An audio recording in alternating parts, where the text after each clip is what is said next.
بسم اللہ الرحمن الرحیم۔ معزز ناظرین، ہمارے چینل کو سبسکرائب کر دیں، جزاک اللہ۔ تیرا سب سے بڑا تجربہ وہ ہے جسے تجھے نصیحت ہو۔ بہت سے نصیحت کرنے والے ایسے ہیں خود برے کاموں سے باز نہیں آتے۔ نصیحت اور خواری کی اور شوہر کی لذت کی حلاوت کو مقدار اور خراب کر دیتی ہے۔ واعظ و نصیحت سے اس آدمی کو فائدہ نہیں ہو سکتا جس کا دل شہوت کی طرف مائل ہو۔ اے نصیحت کو سننے والے، اپنی غفلت کی سستی سے ہوش میں آ۔ کبھی خیر خواہوں کو بدگمانی پیدا ہو جاتی، کبھی اپنی مہربانوں سے فریب بازی پیش آتی، اور کبھی غیر ناصح سے نصیحت وقوع میں آ جاتی ہے۔ بے شک تمہیں نصیحت کی گئی ہے کہ بس نصیحت کو قبول کرو۔ تمہیں آنکھیں دی گئی ہیں، اگر تم لوگ راستے پر چلو تو بے شک تم کو راستہ بتایا گیا ہے۔ اگر واعظ کو مانو تو تمہیں واعظ سنایا گیا۔ نصیحت کو قبول کر لو جو تمہیں نصیحت کی گئی ہے۔ جس انسان کی فضیلت اور رسوائی سے لذت حاصل ہو، وہ نصیحت سے کیسے نفع کماتا ہے؟ جو انسان اپنے خیر خواہوں کی نصیحت کے خلاف کرتا ہے، وہ ہلاکت میں پڑتا ہے۔ اور جو تجھے واعظ نصیحت بتائے تو اس کے سامنے ایسی بات ہرگز نہ کر کہ جس سے اس کو نفرت ہو جائے۔ جو انسان تیری خیر خواہی کرتا ہے وہ در حقیقت تیرا مہربان اور شفیق ہے۔ جو تجھے نصیحت کرتا ہے وہ بے شک تیرا محسن ہے۔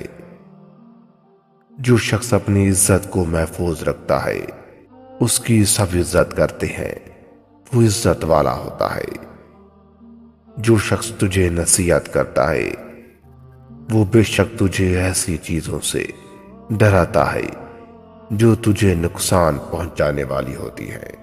جو اپنے خیر خواہوں کی نصیحت قبول کرتا ہے وہ رسوائی اور نصیحت سے مامون رہتا ہے اور ہمیشہ بچتا رہتا ہے۔ جو اپنے خیر خواہ اور نصیحت سے اس کی اراض کرتا ہے وہ دشمنوں کے فریب اور مکر کی آگ میں جلتا ہے۔ جو بشرط اسے نصیحت و خیر خواہی کا معاملہ کرتا ہے وہ تجھے بہت بڑا نفع پہنچاتا ہے۔ کسی شخص کو لوگوں کے سامنے نصیحت کرنا ایک طرح کی ملامت ہے۔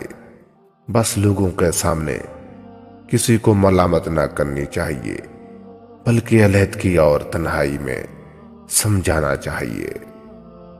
جو نصیحت تمہیں کی گئی تھی وہ بھول گئے، اور جس چیز سے ڈرایا گیا تھا اس سے تم بے خبر رہے، اور ڈرانے والی چیزوں سے تم نہیں ڈرتے۔ تمہاری رہائی فاسد اور تمہاری حالت خراب اور بدتر ہو گئی ہے۔ فکر کرنے کے برابر کوئی عبادت نہیں، اور برے کام کا خوف دلانے کے برابر کوئی نصیحت نہیں۔ اے لوگو، جو تم کو نصیحت کی گئی ہے اس کی نصیحت کو قبول کرو۔ جو نصیحت کو تمہارے پاس پہنچائے اس کی اطاعت اور بجا لاؤ۔ سب سے بزرگ خصلت حقوق دوستی کو نگاہ رکھنا ہے۔ جب آپس میں بھائی بندی مضبوط ہو جائے تو ایک دوسرے کی تعریف آسان ہو جاتی ہے۔ تو کسی سے بھائی بندی کرے تو اس کے حقوق اچھی طرح ادا کر۔ کچھ ایسے حقوق جو آپ کی زندگی میں آتے ہیں ان کو اچھی طرح سے حاصل کرو اور ان کو مضبوطی سے حاصل کرو۔ نمبر 1، پڑوسی کے حقوق کی نگہداشت۔ نمبر 2، عہد و پیمان کو پورا کرنا۔ نمبر 3، نیک اور اچھے کام کرنا۔ نمبر 4، تکبر و غرور سے بچنا۔ جو شخص اپنے دوستوں کی حقوق کو تو رعایت نہیں کرتا اور دشمنوں کے ساتھ عدل و انصاف کا برتاؤ کرتا ہے، وہ شخص حقوق و صحبت کو نکاح رکھتا ہے اور ساتھ اچھی طرح نبھاتا ہے۔ جو آدمی سستی اور کاہلی کی اطاعت کرتا ہے وہ اپنے بہت سے حقوق برباد کر دیتا ہے۔ رعایت کے حقوق کی نگہداشت کے لیے ہوشیار اور بیدار رہنا، ان کے قصورواروں سے درگزر کرنا فضیلت و بزرگی کی دلیل ہے۔ جو شخص تیرے عیب بتلانے اور تیری غیبت میں تیرے حقوق کو نگاہ میں رکھے، ایسا شخص تیرے لیے ہمدرد ہے۔ کسی شخص کے حقوق کی رعایت کی وجہ سے اس پر حق قائم کرنے میں جھجک نہ کر۔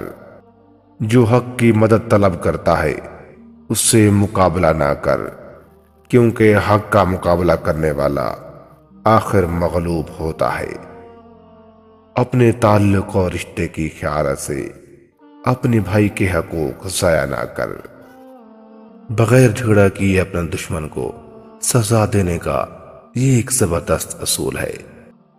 آپ مسلسل اپنے دشمن کو اگنور کریں اور اپنا رویہ ان کے ساتھ اچھا رکھیں اور ان کی ایسی حرکات سے وہ اذیت نہ دیں جس سے اس کو خوشی ہو، اور اپنی کامیابی کی طرف مطمئن رہیں۔ ایک وقت آئے گا جب آپ کامیاب ہو چکے ہوں گے اور وہ آپ کی کامیابی دیکھ کر بہت زیادہ افسردہ ہوگا، کیونکہ تو جس کا حق ضائع کرے گا وہ قیامت کے دن تیرا گریبان لازمی پکڑے گا۔ خواستگار نہ ہو، بلکہ جو لوگ وفاداری اور دوستی کی حقوق کی حفاظت کریں ان کے ساتھ دوستی پیدا کر، جب تک کہ دوست اپنے دوست کی غیبت اور افلاس میں اور وفات کے بعد بھی اس کے حقوق کی نگہداشت نہ کرے، وہ دوستی کا اہل نہیں ہو سکتا۔